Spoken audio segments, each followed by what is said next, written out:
当少林功夫遇到泰拳，到底谁更能打？中国人常说天下武功出少林，觉得少林功夫是世界第一的武术，而泰国人说泰拳对中国武术500年不败，是世界第一拳法。双方各执己见，谁也不服谁。然而今天这个老生常谈、争论了上百年的话题，终于要有答案了。这场比赛，少林功夫的代表便是58岁的少林实战派武僧释延滋。他曾在嵩山少林寺苦练30年的少林功夫，练就了一身刀枪不入的铜皮铁骨，其拳腿功夫更是炉火纯青，巅峰造极，犹如下山猛虎。58岁的年纪，却有着28岁的身手，徒手劈砖头，胸口碎大石，喉结顶钢枪，完全不在话下。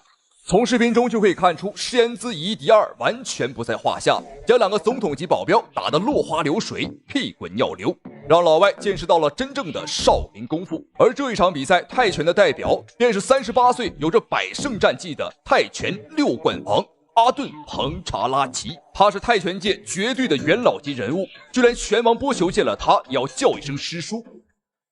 这一场比赛绝对是一场针尖对麦芒的强强对决。一个已经是38岁的泰国6冠王，而另一个则是58岁的少林实战派武僧。观众朋友们，说出来你可能不信啊，这场比赛怎么感觉58岁的释延滋啊，看起来好像是28岁，而这个38岁的泰国选手阿顿啊，你看秃头谢顶，感觉他更像是58岁。观众朋友们，这就是练习泰拳和练习少林功夫的区别。因为很多拳法，像什么泰拳了、空手道了、跆拳道，这都是外在的一些拳法，而少林功夫更多的是内外兼修，有的时候可能内功啊还要更多一点。好，比赛开始了，我们注意看，红色拳套少林武僧释延滋，而黑色拳套便是阿顿·彭查拉奇，高扫上头，又一个，哦，这个厉害了，释延滋呢？用后背啊，主动去接阿顿的腿法。据说释延滋的抗击打能力很强啊，铜皮铁骨，也就是我们所谓的金钟罩铁布衫，很厉害。啊，今天果然是啊，百闻不如一见。好漂亮，前手打中。这个阿顿怎么看着有点愣啊？完全不做防守，而且呢，进攻上打得很凶。看来他对自己的抗击打能力非常的自信，但他的步伐有点儿，哎呦，他的步伐有点儿不太稳呐。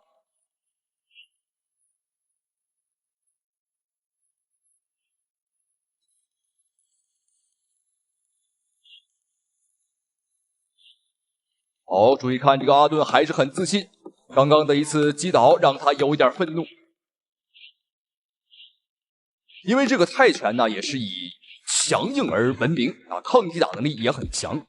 所以说双方今天啊强强对决，现场观众高兴的不得了了。我觉得这场比赛如果打赢了，说服力是非常强的啊！对方38岁，我们58岁，而且2个人都是各自领域的佼佼者了。我认为没有任何比赛比这一场更有说服力。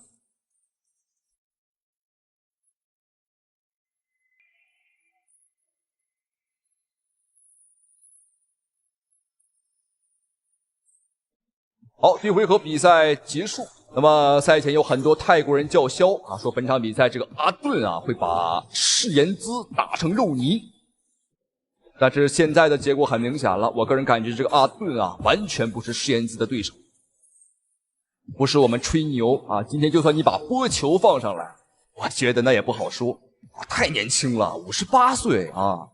对，我们再看阿顿啊，38岁，如此苍老。哎，别摸了，快别搓了，这毛本来就不多，你这么一搓更少了。哦，高边上头，连续的多次头部命中。哦，这个阿顿连吃，连吃了9次重击啊！有些晃，裁判也是毫不犹豫给到一次读秒。他甚至一拳没出，明显已经被打懵了。我不知道泰国人看到本场比赛是什么心情啊，反正我作为一个中国人，我看得很开心。漂亮！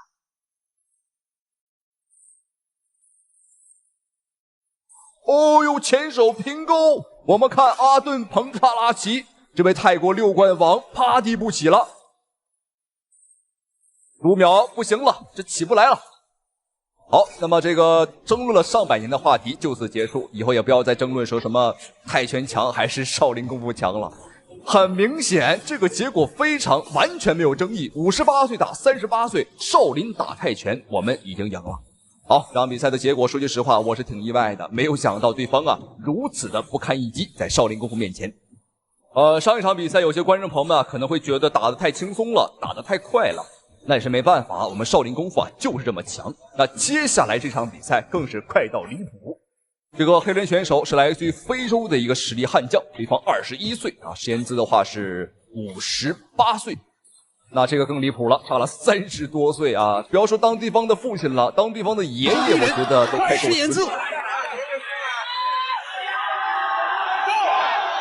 我们这个石岩姿师傅的这个力量非常大啊，这个非常稳健已经是51岁的这个年龄了啊，是我们的这个拿宝，对。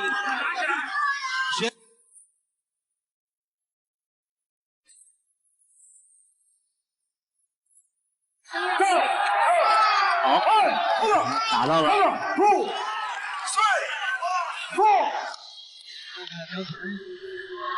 观众朋友们，你没有看错，52秒比赛结束。你没有看错，仅用是52秒便结束了比赛，这就是少林寺最强武僧的实力。好，本期视频到此结束。那不知道这场比赛让您对少林功夫有没有一个新的看法呢？好了，咱们下期视频再见。日本选手跳舞嚣张挑衅并辱骂中国观众与中国媒体，惨被中国小伙2拳1腿打到瘫软不起，实属解气。中国人都是东亚病夫，中国人都是怂包，中国人都是奴隶。此番呢嚣张的言论就是出自这眼前的豹纹男川岛一介，大家都可以看到啊，这小子穿个豹纹啊，还把孙悟空的造型穿出来了。你看此时啊，他还在镜头前辱骂呀，真是嚣张至极呀！听到这个川岛一介这此番的言论呢，咱们中国小伙方彤，就是咱们此时眼前看到的这位，也是坐不住了，直接也是霸气迎战，连夜就杀到了这日本的拳坛。咱们的方彤啊，也是霸气的回怼道：“在擂台上再教你做人。”此时啊，咱们的方彤也是举起双手啊，在向咱们的中国观众在招手，在呐喊。熟悉咱们方彤的呀，都知道咱们的方彤啊，从小就接触传统武术，而且这个国际冠军呢，也是拿到了不少。这国际的奖杯更是拿到手软，更获得过这个世界级3条的金腰带。好，各位观众朋友们，这时让我们话不多说，双方已经碰拳了，这第一回合马上就要开始了。此时啊，这双方啊都有些迫不及待了，尤其是咱们的方彤有些如坐针毡了啊。好，各位观众朋友们，第一回合正式开始，让我们回到比赛，同时也让咱们期待咱们的方彤是否能击垮这个日本的川岛一介呢？此时没有看错呀，这个短裤的就是咱们的方彤，而这个长裤豹纹的就是来自日本的川岛一介。此时啊，咱们的方彤也是展开了这个游走的战术。哎，这个川岛一介在干什么？他拿这个拳击比赛当成这摔跤比赛了吗？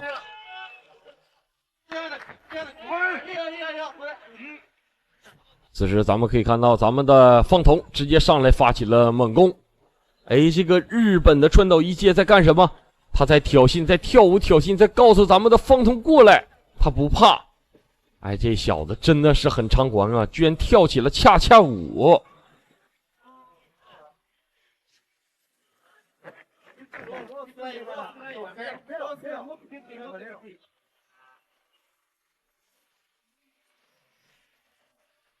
此时咱们的方彤在找这个川岛一介的漏洞，争取这一击必杀的这个机会啊。此时啊，这个日本选手川岛一介又跳起了舞啊，咱们的这个方彤直接就是上来一记重拳。此时啊，这个日本川岛一介又在辱骂咱们中国选手方彤，咱们中国选手方彤啊，丝毫没被他影响啊，连续的鞭腿输出。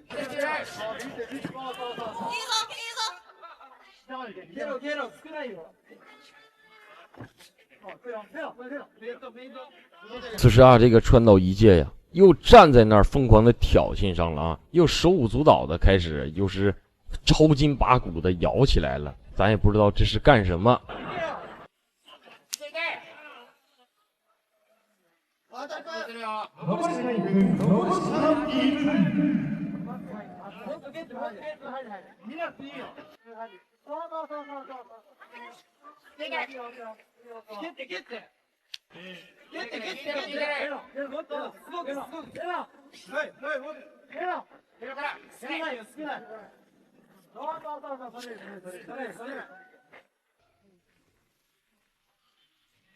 此时啊，咱们可以看到咱们的方童啊，这个前后手架是非常完美的啊，而且这一击高扫啊，直中这个川岛一介的头部。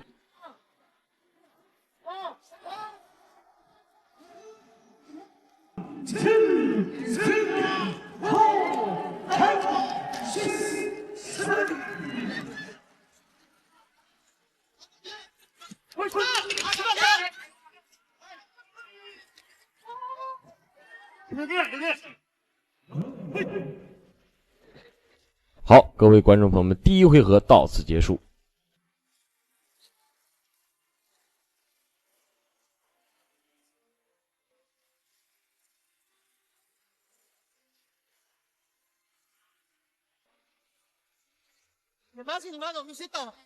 好，各位观众朋友们，让我们看一下第一回合的精彩回放，同时也让咱们分析一下。通过这第一回合呀，咱们可以看到咱们的方童啊，这个防守啊是非常强悍的，而且啊，咱们方童这个拳的力道啊也是非常的巧。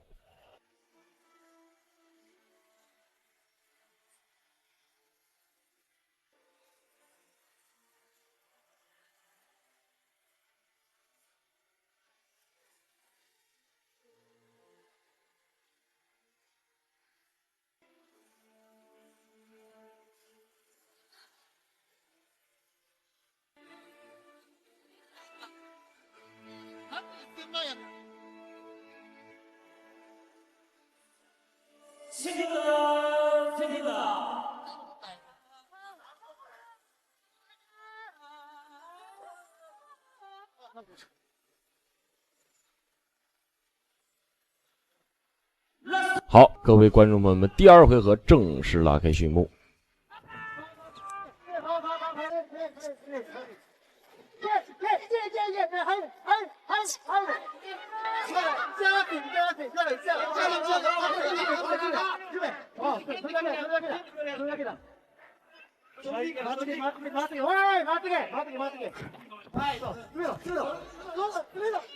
此时咱们可以看到咱们的方童啊，死死的把这个川岛一介压在了这个擂台上。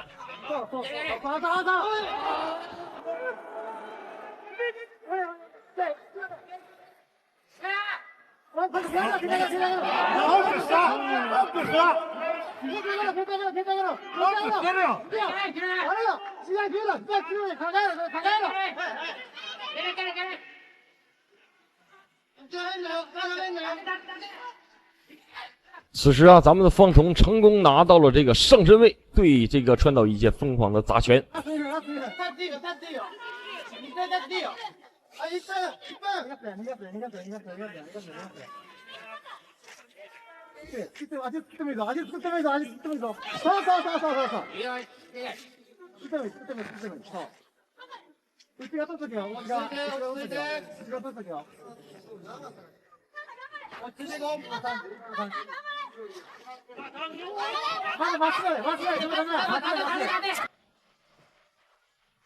此时咱们的方童啊，直接找到了这个川岛一介的漏洞，上来就是一记重拳，给这个川岛一介有些打晃了。此时啊，这个川岛一介有些吃不消了。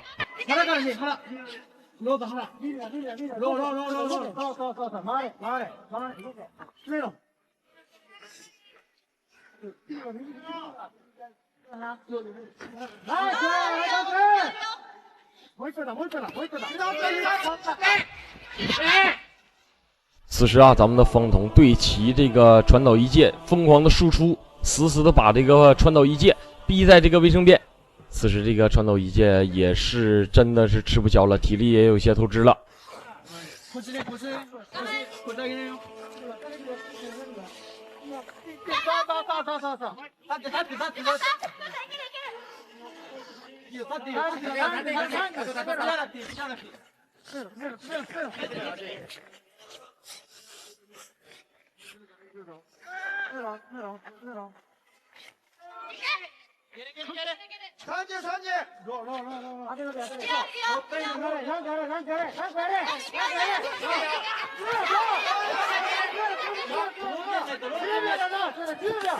此时，咱们的方彤啊，一记重拳直接把这个川岛一介打跪在擂台上。此时啊，咱们的方彤又一记重拳直接给这个川岛一介打晃了，又一记鞭腿。此时啊，这个川岛一介已经吃不消了，比赛结束了，比赛结束了。通过裁判最终的判决，双方平局。哎，这真的是太不可思议了，没有办法，咱们的这也是没有办法的。咱们的方彤啊，杀到这个日本拳坛啊，这个当中有点黑幕，太正常了，很正常。这双方平局啊，也是一个不错的结果。好，各位观众朋友们，这条视频呢也就到此为止了，感谢各位观众的收看，期待我们下次再见。留开空间，爱怒头，对这个手击，这个比较有效。对，这是无铁，把对手的肩压平，手击啊，这个手击，那 PK 了。日本百年一遇的格斗神童来华，目中无人，谁也不服，结果惨被乱拳打碎额骨 KO。好，各位观众朋友们，今天为您带来一场非常经典的中日大战。中国人就是亚洲最弱的民族，跟我们大日本帝国比起来，根本不是对手。这一番目中无人的言论呢，正是出自于眼前的这位日本妖童袁鹏熙，他有着9战9胜的不败战绩呀。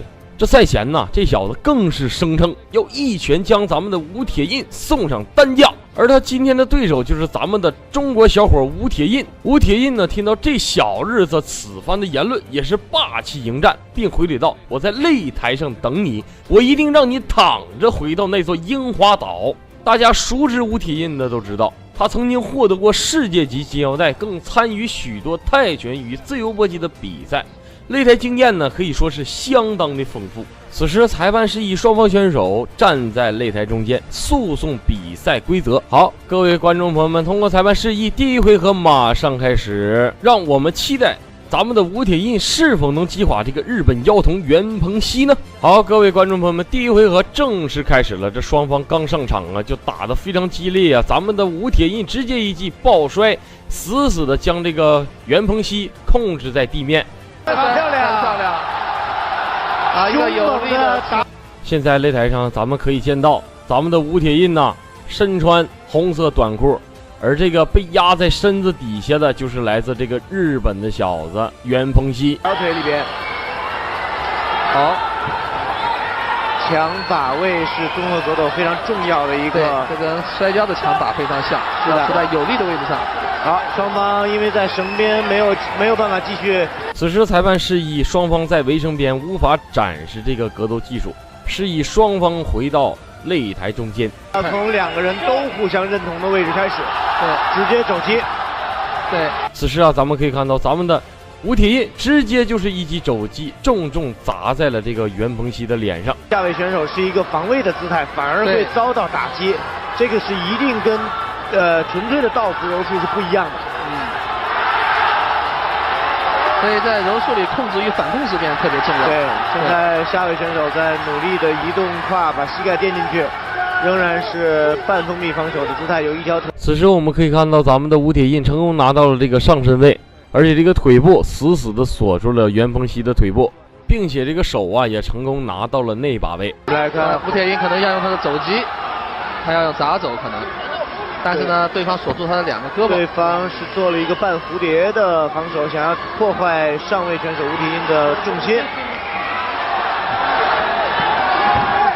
此时我们可以看到，这双方的缠斗能力啊都不弱，双方在地面呢都拼命展示这缠斗的能力，都展示这摔跤的技巧。可以见得，这双方啊现在此时都非常难受，都在拼命地挣扎。日本选手的地面技术非常的娴熟，而且意识很好。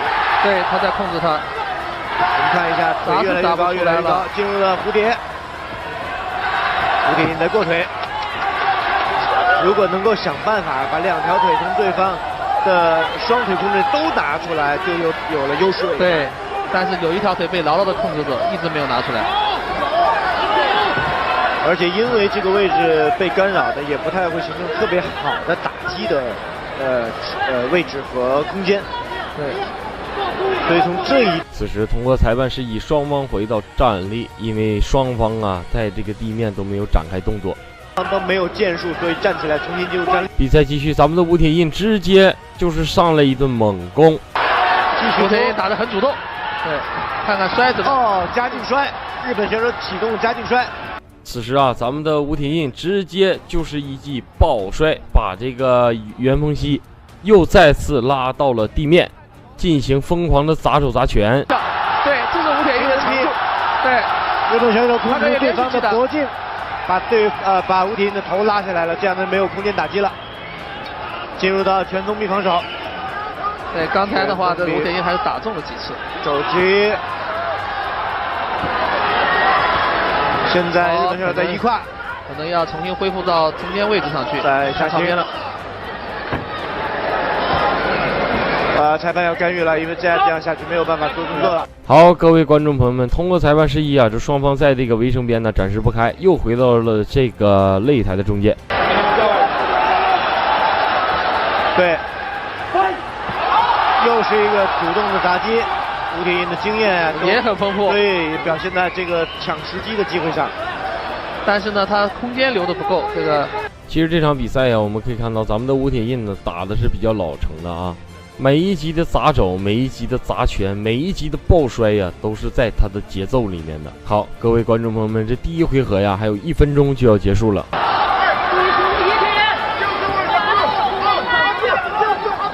哦，小心！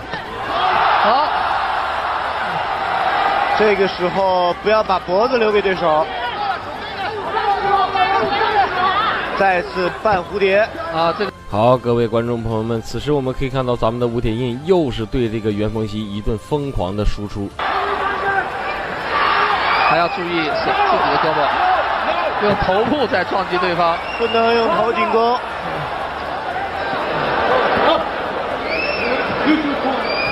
重新回到这个。因为做了犯规的动作，此时这裁判呢对咱们的吴铁印进行黄牌警告，为什么呢？因为刚才两人缠斗的时候，咱们吴铁印一个不小心头部攻击了，不许用头部进攻。此时这比赛继续，咱们的吴铁印上来就是一记重拳，把这个袁鹏熙直接打晃了啊！好，各位观众朋友们，这第一回合呀还有10秒钟就要结束了。对，刚才有个横肘。这个吴铁印打得很主动。好，各位观众朋友们，这第一回合呀到此结束。对，我相信就算看过了这一局，也会有更多的观众以后。好，各位观众朋友们，让我们看一下第一回合的精彩回放，同时也让我们来分析一下第一回合的战况。通过这第一回合呀，咱们可以看到咱们的吴铁印呢，这个拳的爆发力和地下的缠斗能力也是非常强的，搞得这个袁鹏熙呀有些吃不消。就是看自由搏击有时候比看拳击其实更丰富。是的，对，那么综合格斗就更丰富了。对，而且一旦大家学了一些综合格斗的基本技术。好，各位观众朋友们，外国的小姐姐举牌，于是第2回合马上开始，真的像下棋一样。是。好，各位观众朋友们，通过裁判示意，第2回合正式开始。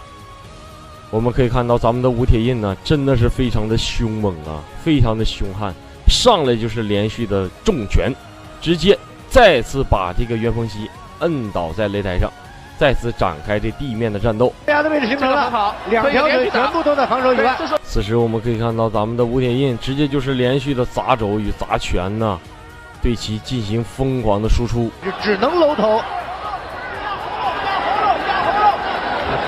上位选手完全可以使用自己的体重压制住对手，而且还可以使用窒息或者反关节的技术来降服对手。此时咱们可以看到咱们的吴铁印直接拿到了这个上身位，对其疯狂的砸手砸拳，导致这个日本选手鼻子开始流血了，他现在已经是强弩之末了。好，他起来了，起身，对这个，好，这是有2个。但是不能够在这个时候用膝盖攻击头部，3点支撑不能攻击头部。对，这个起来了，重新要恢复到站立位置，可能在绳圈的边上做不了动作，所以一定要重新分开再来。对，抓住时机。看看谁能把谁再次放倒在地面上。哎，这个危险要回来。此时我们可以看到，这个日本的袁鹏熙明显体力已经透支了，已经虚了。挺好，对。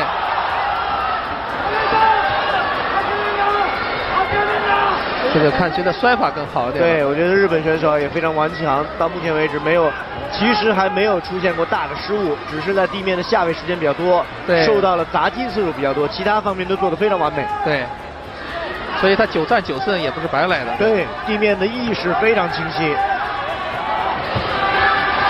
那2个都是19岁的小将。是。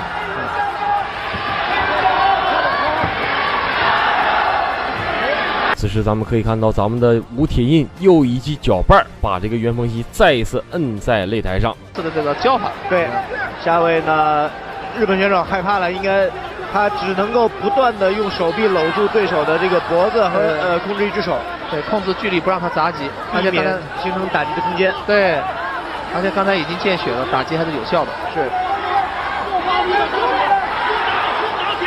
一胯下行，想出来被狙击。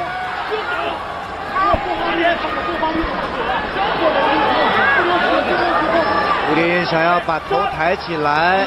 这场比赛呀，对于这个小日子袁鹏熙来说呀，每一分每一秒都是煎熬的存在，非常消耗，非常消耗体能。漏了一个破绽，再次下潜。此时咱们可以看到，咱们的吴铁印又一次使用抱摔，把这个袁鹏熙再一次压制性的摁倒在擂台上。教法。看一下能不能从防守里面出来，一跳腿出来了，自己的头被对手的手臂夹住出来，用手击、拳击，小的肘针的动作非常漂亮。这也是吴铁印的招牌的动作，但这次日本选手控制他的距离控制非常好，没有完全发挥出来。但其实对日本选手来讲，他有个劣势，就是他始终在搂住对手的脖颈的话，手臂很快就没有力量了。对。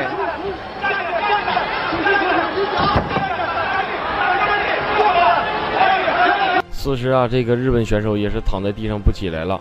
咱们的吴铁印呢，也是直接进行了这个砸拳，双方现在又在缠斗，又在挣扎。咱们的吴铁印对其疯狂的砸拳，疯狂的输出。防守不像刚才那么严谨了。没错。现在还好，各位观众朋友们，这第2回合呀，还有1分钟就要结束了。日本选手只有孤镜这一条方法，他没有找到更好的在地面上应对的办法。所以对吴铁印来讲呢，他需要这个肘击很重，找到机会，这个找到机会，对。能够连续做出小。此时咱们可以看到，咱们的吴铁印对其进行疯狂的砸肘，这个日本选手现在已经没有赛前嚣张的模样了。方荣玉的选手实际上对地面砸击都特别喜欢，是你看到包括杨建平啊，包括这个吴铁印他们，包括这个严希波，对，要听裁判的指令。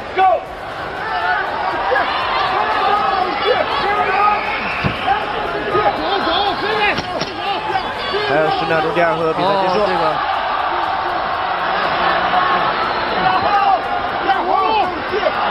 找机会就砸，找机会就砸。好，各位观众朋友们，第2回合呀到此结束。但是还没有找到完全降服日本对手。让我们看一下这第2回合的精彩回放，同时也让我们来分析一下。通过这第2回合呀，我们可以看到这个小日子袁鹏熙呀，现在已经吃不消了，已经不行了。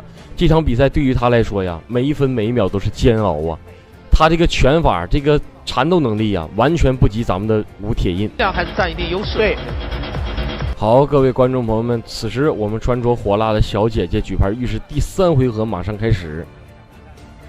好，各位观众朋友们，此时裁判示意第3回合正式拉开序幕。侧踹，自己没站稳，场地也比较滑。日本选手呢也是一个阻击腿，两个人在绳圈角落里面继续缠抱抢把位。好，各位观众朋友们，咱们的吴铁印又一记抱摔，把这个袁鹏熙再一次摁在擂台上，进行疯狂的输出，疯狂的砸拳。前击、肘击，这个过腿啊不太容易，切膝过，哎，成功了，出来了，车压了齐成，齐成这个好，齐成是极大的优势位置，日本选手马上起桥，来往上去，对，再次把它放到哦，这个逃脱的动作，充分显示了日本选手的训练水准。此时咱们可以看到，咱们的吴铁印一直在用肘部摁在这个袁鹏熙的脖子，进行疯狂的砸肘。这个手击啊，这个手击，没有了。好，各位观众朋友们，投降了。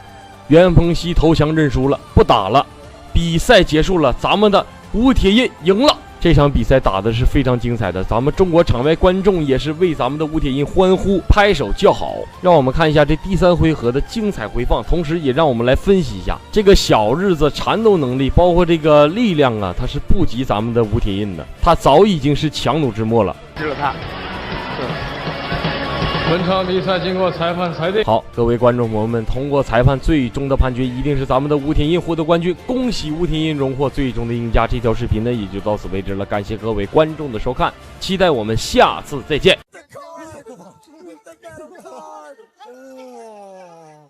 中国小伙下手太狠，把日本拳王打猝死还不过瘾，鞭尸2拳彻底打废。休克了啊！让我们恭喜本场比赛的冠军，我们的中国选手王猛。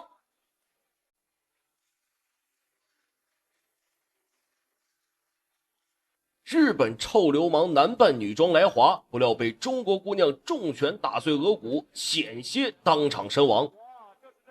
好的，亲爱的观众朋友们，这是一场我们的熊静南在核心控制力这方面做的还是非常好的，力量也是很强，即使是被控了一个正身位，但是防守做的依然很好。让我们来看一下裁判的最终判决。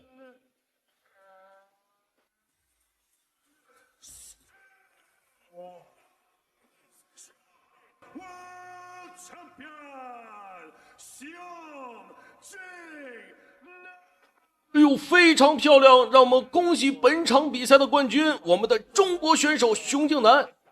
好的，亲爱的观众朋友们，感谢您的收看与支持，让我们下期节目不见不散。开跑！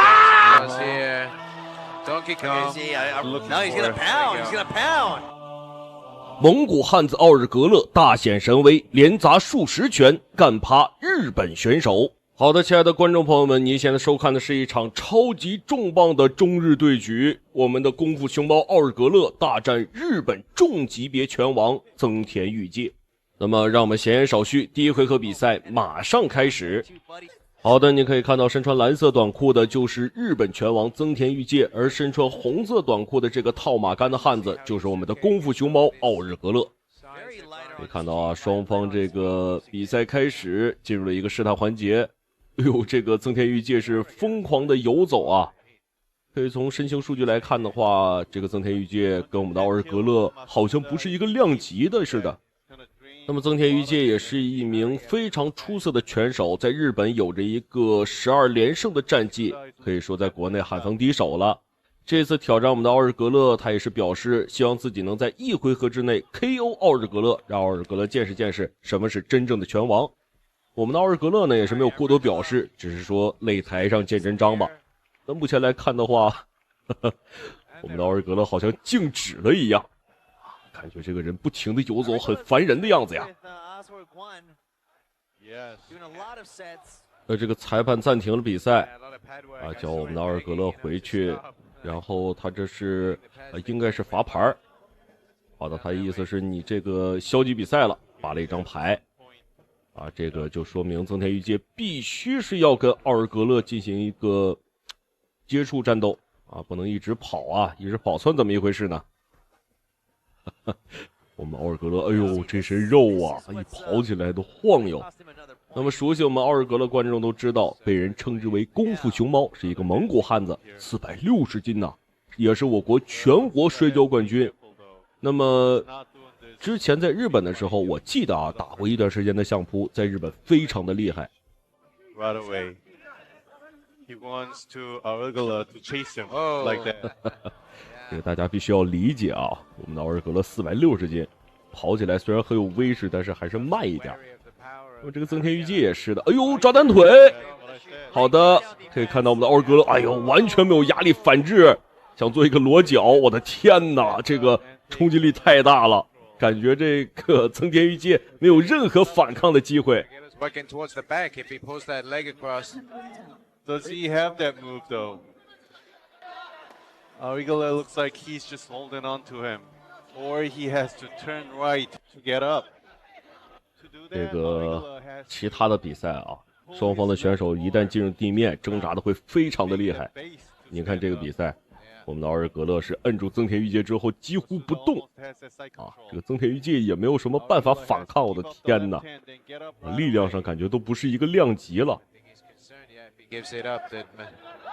Masuda might turn. Okay, this is where he doesn't want to be. This is what Masuda wants. 好的，可以看到，哦呦，我们的奥尔格勒一个翻滚，直接又造成了一个反制啊，拿一个侧身位，我的天哪，这个大块的肉摁在这个增田裕介的身上。可以看到增田裕介想禁锢，感觉都很费劲，很费劲。Maybe you don't want to go to the ground with Aurigala. Aurigala also, if you know, he has a submission win. He knows how to submit his opponent. It's like he's doing, yeah, he looks like he wants to go up. There we go. Oh my God, I'm impressed. Oh! He's got to free that right arm now. 我还是希望我们的奥尔格勒下手轻一点，感觉增田裕介快要被捂死了。非常漂亮的一波砸击。那么可以看到，我们的奥尔格勒其实打这个比赛还是很轻松的啊，几乎没有考虑体能的问题。Make it up to it. Okay, Yusuke, very experienced veteran. Just getting out of these slippery situations well. Masuda's been defending well though. Maybe he can go backward and run away from here, but he has to move his left hand to the armpit of Aurigala. You know, it looks like Aurigala's been working on a lot of different things. Yeah, he definitely looks more well-rounded this time. 那么，亲爱的观众朋友们，这场比赛真的是欢乐多多啊！可以看到增田裕介是攀爬着来到蓝边，啊，在这种蓝边的话，可以减少奥尔格勒的进攻，也是一个非常不错的方式。那么，距离本回合结束还有20秒左右，看一看增田裕介能不能挺过这20回合。Masuda can survive this. Is he gonna make it? Aurigala is not that active though. If Masuda keeps trying to get up, yeah. Okay, well, he's gone through that. He survived it. Going another round. 好的，亲爱的观众朋友们，第一回合比赛正式结束。可以看到这一回合比赛啊，增田裕介打得很辛苦，我们观众看着都很想笑啊。那么让我们来看一下第一回合双方选手的精彩回放。那么增田裕介这位选手呢，也确实不愧他拳王的称号。可以看到，虽然说面对奥尔格勒这种大体量选手打起来很困难，但是还是尽可能组织起有效的进攻。但是毕竟差距还是有些大的。我们奥尔格勒这个无与伦比的压制力啊，而且他本身就是一个摔跤选手出身。这个打地面的话，明显是我们的奥尔格勒优势更大。那我们来看一下第二回合，双方选手能给我们带来怎么样的精彩表现。 Looking for that takedown. He always does it. There's 3 5-minute rounds. This is the second round. Masuda in blue and Aurigala in the red and yellow.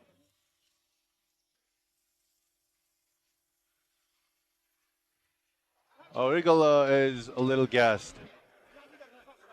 Yeah, you might see it. It might be a case of who can last the longest. You know, who's going to gas out first. Who might decide the winner of this fight. 好的，这个增田裕介还是采取了上一回合的这个战术啊，游走。但是要小心，裁判不会允许你一直这么消极比赛。从这个角度去看的话，我们的奥尔格勒真的很像一个大熊猫啊，功夫熊猫，胖胖的。这个时候增田裕介还是有一些小心啊，打得很稳。Masuda looked at the referee slightly for a second. 好的，又是抱单腿，但是这次比上一次还要糟糕。我们的奥尔格勒也是做好了准备，直接拿到一个正身位。我的天哪！我都不知道这一场比赛我说了多少句我的天了。这个奥尔格勒的压制力太强了，完全是你说你做什么呢？你没有有效的动作可以去做呀，你上边这个像树干一样去粗，你怎么控制对手呢？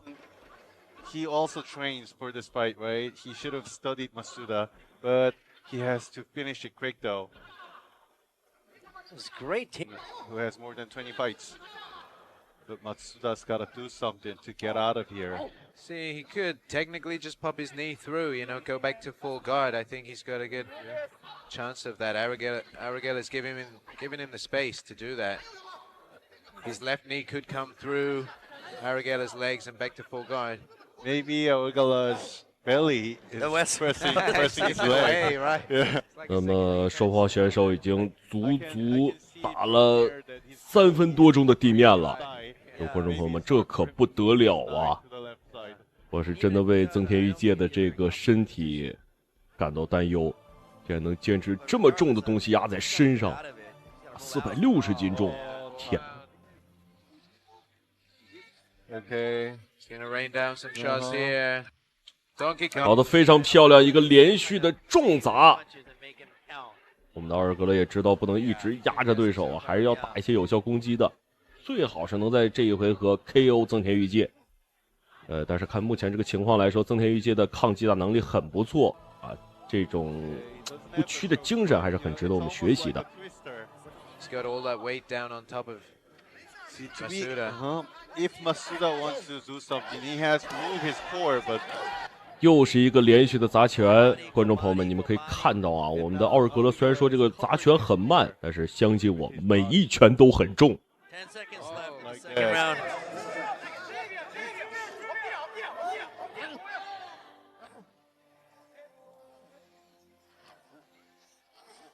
Big shots. Okay, Made this is gonna be 好的，第2回合比赛结束，也恭喜增田裕介又熬过了一个回合。让我们来看一下双方选手的精彩回放。个人认为，增田裕介应该在第3回合改变一下自己的战术，这种抓单腿不太现实。我们奥尔格勒虽然胖，但是速度不慢啊，很快的反制会让增田裕介很难受。那么让我们来看看第3回合，我们的奥尔格勒能否 KO 掉这个增田裕介。 Still wobbly, Masuda.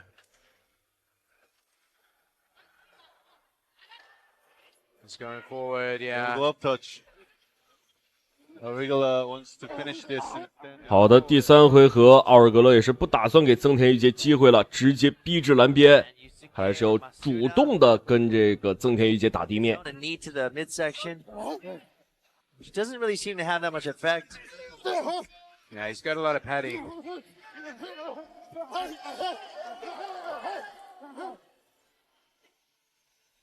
You can hear Aragelela putting everything into those punches. Masuda has an underhook, but 哎呦，增田裕介这一波重摆，可以看出来还是有实力的。但是前2回合这种地面的大体能消耗啊，可以看到增田裕介也是气喘吁吁。相比之下，我们的奥尔格勒余力尚在。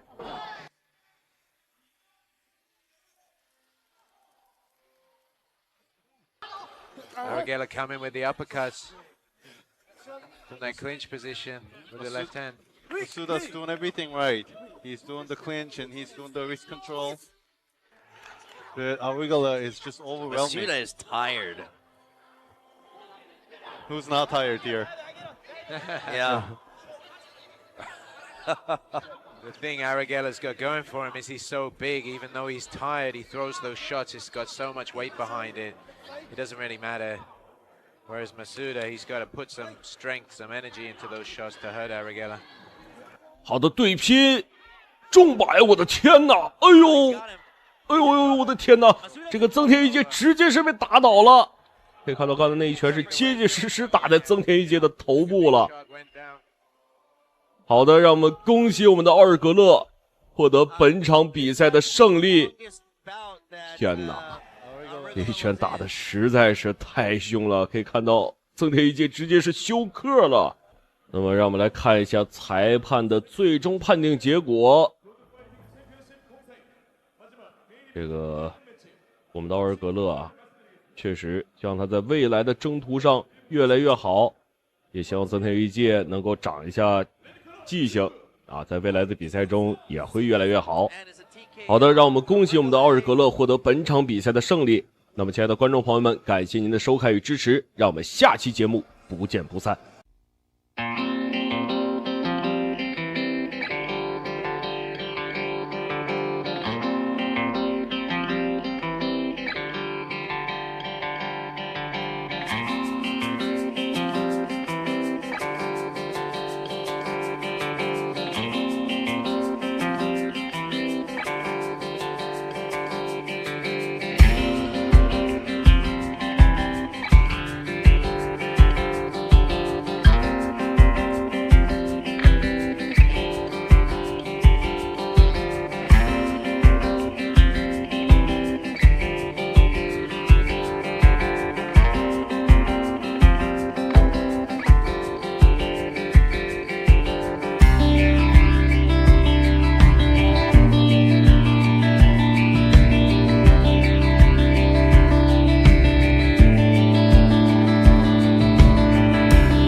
万如意。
战术，陈焕没有任何的招法。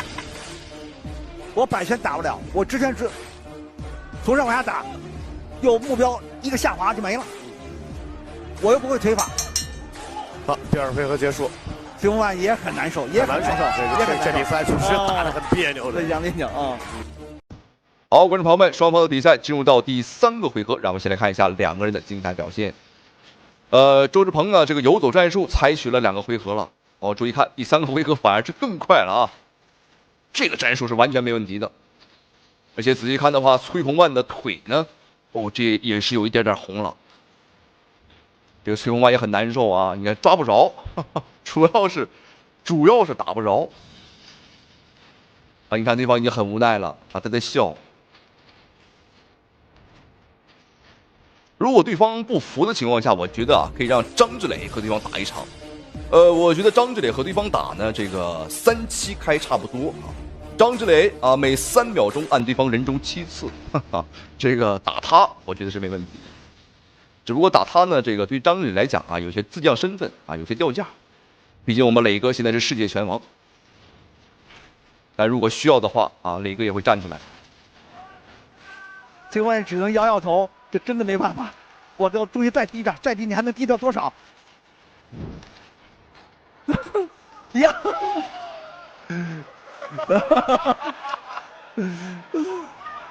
崔洪万自己都笑了，漂亮！哇，偷袭啊！真出其不意啊！好，第3回合还有一半的时间了，让我们看周志鹏呢是越打越灵活呀。哦，还是要小心。好，注意看对方的这个右腿，这个右腿已经是，哦呦，像一个大茄子一样肿了。这场比赛很可惜，只有3个回合啊！如果，哎，要小心，哎呦，这个千万要小心呐！这场比赛如果再打个5回合的话，我觉得周志鹏啊，还真是会 KO 对手。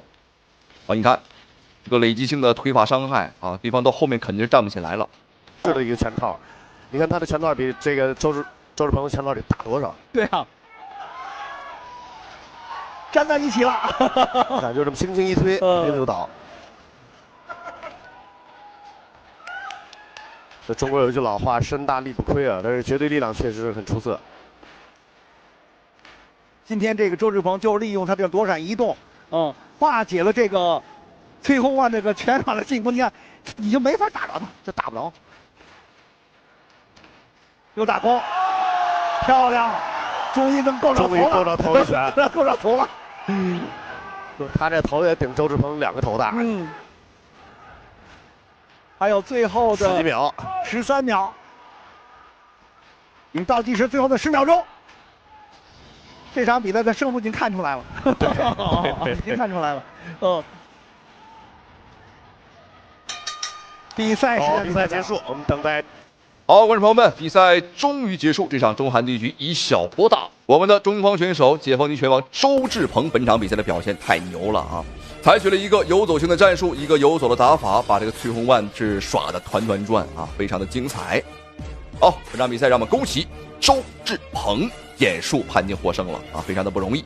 同时也非常感谢屏幕前您的收看与支持。好了，咱们下期视频再见。开吧！我太难了。美国大力士来中国踢馆，被少林寺贪吃和尚5秒爆头30多拳，当场打得面目全非，缝了100多针。观众朋友们注意看，视频当中正在摇头晃脑嘚瑟出场的家伙，没有错，正是此次来我们中国踢馆的美国大力士史蒂文·班克。别看这个家伙摇头晃脑嘚瑟至极，嚣张至极，但他可是美国的大力士冠军，连续蝉联了3年。好，再注意看，接下来出场的拳手正是来自于我们中方的选手天山巨炮阿斯哈提。好，一场巨兽之争，中国的天山巨炮大战美国大力士，观众朋友们千万不要错过。两名选手的体型都在100公斤以上，所以说这个比赛啊，随时都有可能产生 KO。尤其是我们中方选手阿斯哈提，他的重拳呢最多能打出1300多磅，大概是1100多斤，非常的恐怖。无效的比赛。对，刚刚我觉得阿斯哈提这个扫在对方的这个小肚腩、大肚腩啊之上没什么效果。对，两个人的这个身上的这个抗击打的这个防护太多了啊。在我们赛前的一天称中没有任何的反应啊，所以只能是攻击最脆弱的部位，就是头部。啊，这是一个度秒吗？一个后手拳。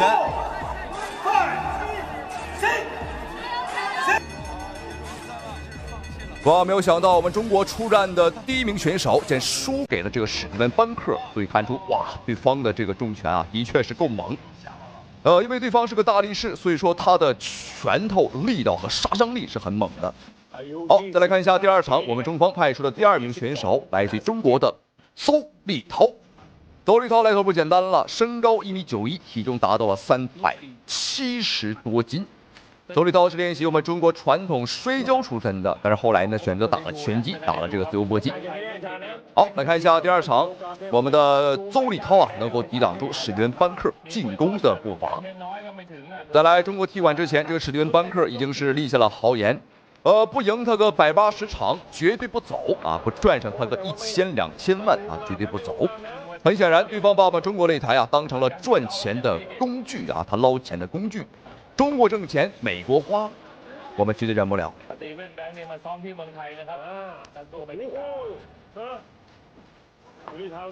好，看邹立涛腿法不错。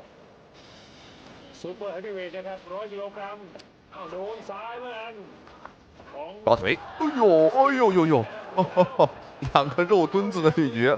反正朋友们，果然这个比赛还是重磅级别的好看，你看，杀伤力十足啊，冲劲也是十足。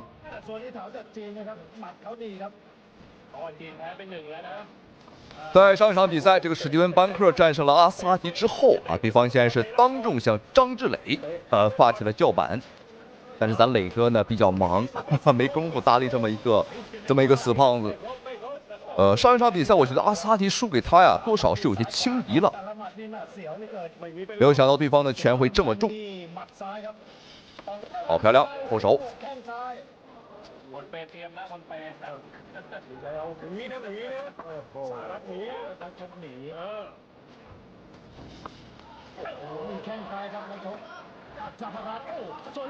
哦，不错哦，连续的进攻。我们看史蒂文·班克已经有点挡不住了。哦呦，非常可惜，刚刚这一波呀，完全有机会让这个油滑的史蒂文·班克给跑了。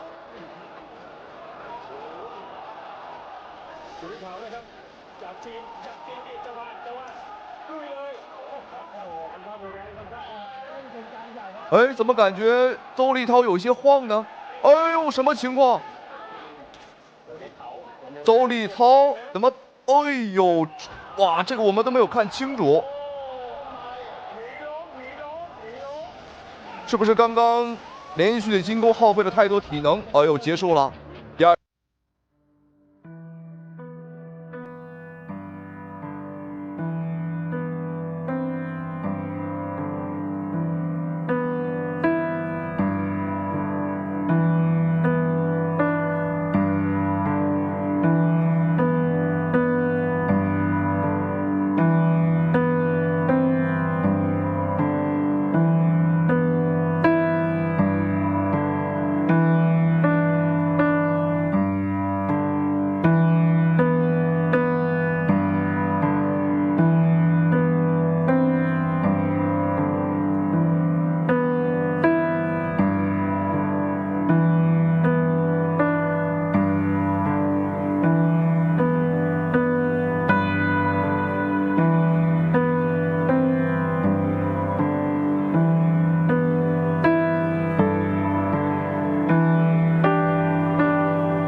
对。那今天好像他的这个腿法都有表现出来。确实，修鹏程的，因为修鹏程也打出自己的节奏了，可以漂亮，好，接着打，好，非常有效，漂亮，强毒了，谁能想到？我估计他能站起来吗？谁也没有想到，功夫熊猫竟然被修鹏程中击，被强夺。观众朋友们，这个史蒂文·班克卷土重来，再次回到中国，看起来有点不利啊。哇！啊，这个已经击倒了 ，KO 了，肯定能结束了，这个裁判会终止，结束了，一战成名，修鹏程一战成名在昆仑决，他居然 TKO 了 WBC 超重量级的冠军，功夫熊猫。好，观众朋友们，惊不惊喜，意不意外啊？那这一次史蒂文·班克的卷土重来的计划再一次告吹了。原本是来势汹汹，但是没有想到出师不利啊！这个史蒂文·班克，一个 WBK 的重磅级世界拳王，竟然被一个19岁小将再次击败。我觉得他回到他的美国之后啊，也没办法混了。好，再次恭喜中方选手修鹏程，同时非常感谢屏幕前您的收看与支持，咱们下期视频再见。这么多的观众为我加油，我特别的自豪，而且特别为我们家乡骄傲，特别感谢你们！光臂为飞起来！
进攻的技术上，双方有巨大的差异。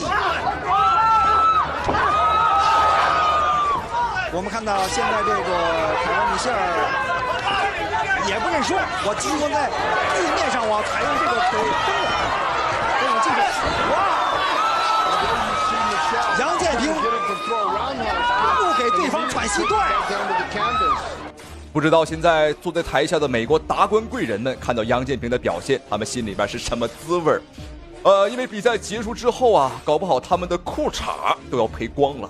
没办法，这就是小瞧中国人的下场。而且我们注意看米歇尔，他的右眼已经是打肿了，因为刚刚杨建平一系列的上位重力砸击呢，打都很准啊，都很重。现在米歇尔做了一个封闭式的防守，但这个封闭呢还没那么封闭，两条腿的扣啊搭得不是很死。杨建平想要挺直上半身，想要有一个打拳的空间。好，第一回合比赛结束，这可以说是单方面的暴打。好，不废话，比赛直接来到第二回合。哎呦，注意看，杨建平又是低扫开路，上位连续的疯狂砸拳。美国冠军米歇尔，哇，毫无招架的余地啊，根本挡不住。中华虎猛虎出笼了，还在打，但对方也很顽强啊，因为这个米歇尔呢，自出生以来他就没输过。所以说他的骨子里还是有着一股傲气啊，不愿意输给眼前的中国人，他也不愿意相信自己现在竟然被一个中国人按在地上暴打。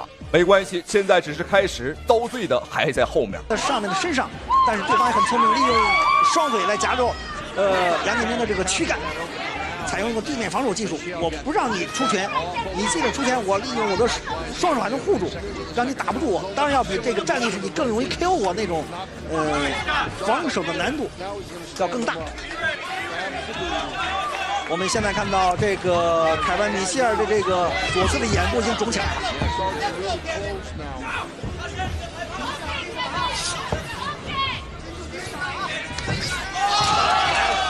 今天这个杨建平怎么打怎么有，扫，好，这时候我们看再次来到地面之后的杨建平也不再着急，他只是趴到对方的身上，慢慢的恢复自己的体能，也在消磨对方啊这个美冠军米歇尔的体能。因为这个比赛是一场持久战啊，因为长达15分钟。现在的话才第二回合啊，所以说保存一些体能，第3回合再发力也完全没问题。利用肘击的技术，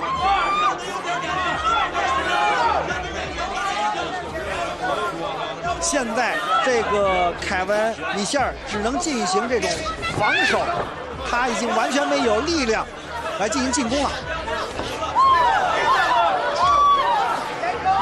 我们现在也看到现在这个杨建平的教练江华也在提醒这个杨建平，防止这个凯文米歇尔来锁对方，来锁住他。漂亮！回到过肩摔，哇！不得不讲，杨建平的这个力气和他的臂力实在太恐怖了。刚刚这一摔啊，让美国人悬着的心彻底死了。还心存侥幸，认为这个美国冠军米歇尔啊还会翻盘啊，但现在情况来看，几乎是没有翻盘可能。注意看，美国冠军的整个身体被拉直了，这个角度只有挨揍的份儿，两条腿儿已经翘辫子啊，翘起来了。现在杨建平在找合适的体位和机会，想锁对方，因为现在凯文米歇尔现在。我们看到，刚刚凯文米歇尔是利用一个3点支撑的位置，因为你不能用膝击打我的头部。好，双方的比赛来到最后一个回合，看这一回合杨建平上来呢，稍微是放缓了节奏，一方面是调整自己的状态，一方面也是给对方啊留点空间啊，让对方喘口气儿，这无异于是杀人诛心，就像小刀拉肉一般。我给你机会，给你希望，但一会儿呢，又把你从天上给你打回地面，打回原形。哦，骨头顶膝，3下顶膝都很重，高边腿也有命中。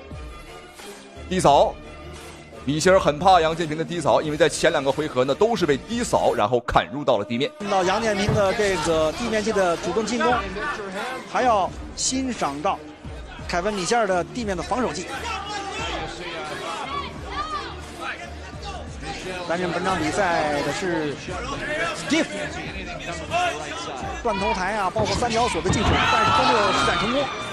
你看，凯文米歇尔又采用这个地面防守啊！我不给你打站立，因为我防守技术比较好，我就给你打地面的防守技。我又是用双腿锁住你的躯干，让你没有办法进攻。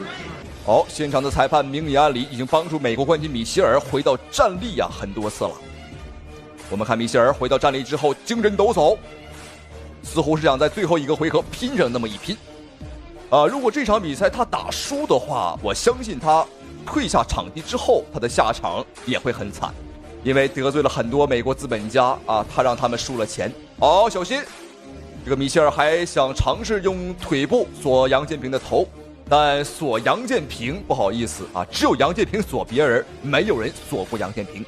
一模一样的这种抱缠的技术，我制服你。这种技术和技法都发挥出来，需要你下面要发挥。我们看到场上裁判这个 Diff 说，你不要用头来创对手。